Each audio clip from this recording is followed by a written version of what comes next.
ഇത് എൻ്റെ വല്യമ്മയുടെ മോനാണ് ഗോപേട്ടൻ. ഒറ്റപ്പാലത്താണ് സ്ഥലം.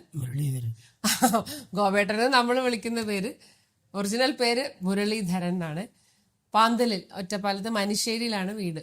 അപ്പം ഞാൻ ഗോപേട്ടനടുത്ത് ചോദിക്കുകയാണ്, അഭിമന്യ ശിഷ്യപൂജിതയെ കുറിച്ചുള്ള ഗോപേട്ടൻ്റെ അനുഭവം എന്താണെന്ന് ഗോപേട്ടൻ ഒന്ന് പറഞ്ഞുതരും. സർവ്വശരണം.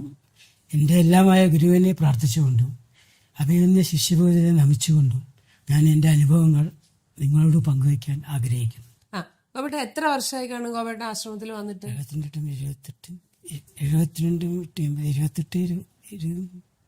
54 വർഷമായിട്ടുണ്ടാവും. അതായത് 72.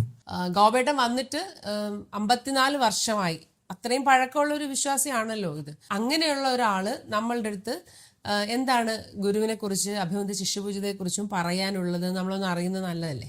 എന്നെ സംബന്ധിച്ചിടത്തോളം എനിക്ക് പറയാനുള്ളത്, ഒരു ആദിസങ്കല്പത്തിൽ ലയിച്ചതിന് ശേഷം ഇനി നമുക്ക് എന്തെങ്കിലും നമ്മുടെ വിഷമങ്ങളും കാര്യങ്ങളും എല്ലാം ചോദിച്ച് മനസ്സിലാക്കാൻ ആരോട് ചോദിക്കുന്നുള്ളൊരു വിഷമത്തിലേക്കുമ്പോഴാണ് ശിഷ്യപൂജയെ കാണുന്നതും. ശിഷ്യപൂജയോട് ചോദിക്കുമ്പോൾ എന്താണ് ഗുരുവിനോട് നമ്മൾ ചോദിക്കുമ്പോൾ ശിഷ്യപൂജയാണല്ലോ നമ്മളോട് എല്ലാ കാര്യങ്ങളും പറഞ്ഞു തരുന്നത്. അപ്പോൾ അങ്ങനെ ഇരിക്കുമ്പോൾ ഇങ്ങനെ ഓരോ കാര്യങ്ങളും ഇങ്ങനെ സംസാരിക്കും. അപ്പോഴും എനിക്കിങ്ങനെ വലിയൊരു ഇതുണ്ടായിരുന്നില്ല. എന്താ വെച്ചാൽ ശരിയാവോ, ശിവബുദ്ധി ശരിയാവോ അങ്ങനെയുള്ളൊരു ഡൗട്ടൊക്കെ ഉണ്ടായിരുന്നു. പക്ഷേ 2003 എനിക്കൊരു അസുഖം ഉണ്ടായിരുന്നു. ഈ ഫിസ്റ്റുല എന്നാണ് പറഞ്ഞത്. പക്ഷേ അത് ഡോക്ടറെ കാണിച്ചപ്പോൾ അത് ക്യാൻസറിൻ്റെ അനുബന്ധിച്ചിട്ടുള്ള ഒരു അസുഖമായിരുന്നു. അപ്പോൾ ഞാനവിടെ ഒറ്റപ്പാലത്ത് വള്ളുവനാട് ഹോസ്പിറ്റലിൽ ഒരു ഡോക്ടറെ, പ്രവീൺ എന്ന് പറഞ്ഞൊരു ഡോക്ടറെ കാണിച്ചു. അദ്ദേഹം പറഞ്ഞു ഇത് ഓപ്പറേഷൻ ചെയ്യണം, ഓപ്പറേഷൻ ചെയ്താലും അത് സക്സസ് ആവുമെന്ന് തോന്നുന്നില്ല എന്ന് പറഞ്ഞു. വീണ്ടും ചെയ്യേണ്ടി വരും അങ്ങനെയൊക്കെയുള്ള ഒരു ഇതായി പറഞ്ഞപ്പോൾ എനിക്ക് മാനസികമായിട്ട് ഭയങ്കര ടെൻഷനായി. എങ്ങനെ നോക്കിയാൽ അന്നേരം എൻ്റെ വീട്ടിൽ അച്ഛന് സുഖമില്ലായ്മയും പുതിയൊരു വീട് വെച്ചിട്ടുള്ളതും എല്ലാം കൂടി മാനസികമായിട്ട് ടെൻഷനായിരുന്നു. ഫിനാൻഷ്യലായിട്ട് തന്നെ പ്രത്യേകിച്ച്. അപ്പോൾ ഈ ഹോസ്പിറ്റൽ കേസ് കൂടി വരുമ്പോൾ എന്ത് ചെയ്യുമെന്ന് അറിയാണ്ട് ആകെ വിഷമിച്ചിരിക്കുന്ന സമയത്ത് ഞാൻ ഡോക്ടറെ പോയി കണ്ടതിന് ശേഷം ഞാൻ വീട്ടിൽ പറഞ്ഞില്ല. എൻ്റെ അസുഖത്തിനെ പറ്റി ഞാൻ അങ്ങനെ പറയുകയൊന്നും ചെയ്തില്ല.